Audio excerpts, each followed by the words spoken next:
이번에는 민주당의 공천 내홍 소식입니다.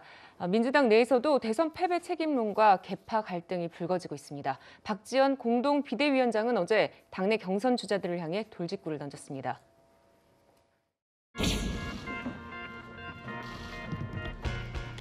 부동산 문제로 국민을 실망시킨 분들이 예비 후보자 등록을 했습니다.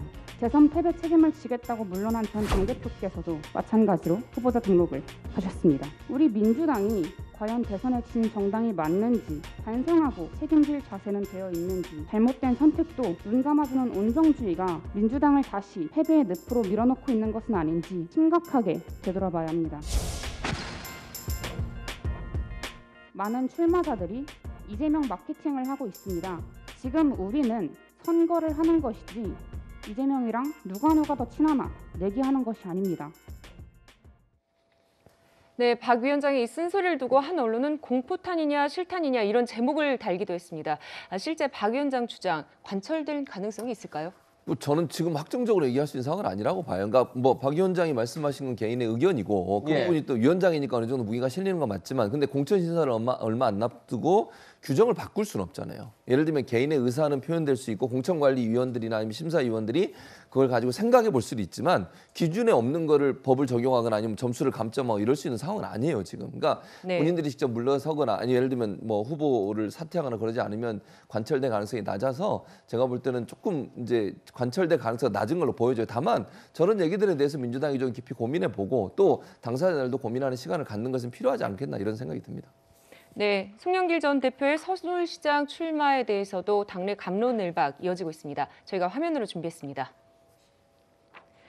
네, 최재성 전 수석 송탐대실이란 표현을 썼습니다. 송영길 전 대표가 서울시장을 탐하다가 더 큰 것을 잃을 것이라는 얘기고요. 반면 김남국 의원은 마지막 정치 인생을 모두 내던져서 당을 위해 희생하겠다는 생각이 있었던 것이다. 이렇게 얘기를 했는데요. 친이재명계와 친문재인계 세력이 확연히 정면 충돌하는 모습으로 보입니다. 네, 최진봉 교수님, 공천 둘러싼 내홍 점점 격화되지 않을까라는 생각도 듭니다.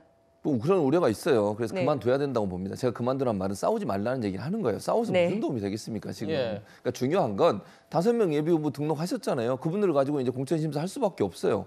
그 뭐 지금 없는 상태에서 또 다른 사람을 들여오는 것도 저는 바람직하지 않다고 봅니다. 누울대로 가는 게 맞고 원칙대로 가는 게 맞고 물론 책임이 있는 부분에 대해서 비판하고 그럴 수 있다고 봐요. 저는 충분히 가능한데 현실론적으로 그럼 누가 나올 사람이 없잖아요. 지금 안 나오잖아요. 그런 상황에서 당신도 나오지 마 이렇게 하는 건 저는 바람직하지 않다고 본인이 나오시든지 그러면 아니면 좋은 후보를 추천해서 나오게 하든지 지금 5분 등록했는데 그분들 면면을 봐서 뭐 제가 누구를 평가하고 그러고 싶진 않아요. 그러나 오세훈 현 시장이 갖고 있는 지금 현재 현직 프리미엄이라든지 인지도라든지 중량감 이런 걸 생각하면 누가 나서야 됩니까? 그러면 왜 그런 현실적인 얘기를 안 하시는지 모르겠어요. 어려운 상황에서 싸움을 해야 되는 상황인 거고 이길 확률도 지금은 낮아요. 현재로서는.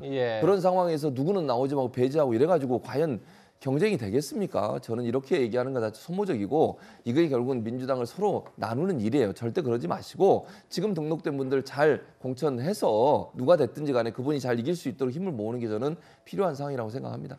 네, 공천 내용을 겪고 있는 여야 얘기해봤습니다. 김근식 교수, 최진복 교수와는 여기서 인사드리겠습니다. 네, 감사합니다.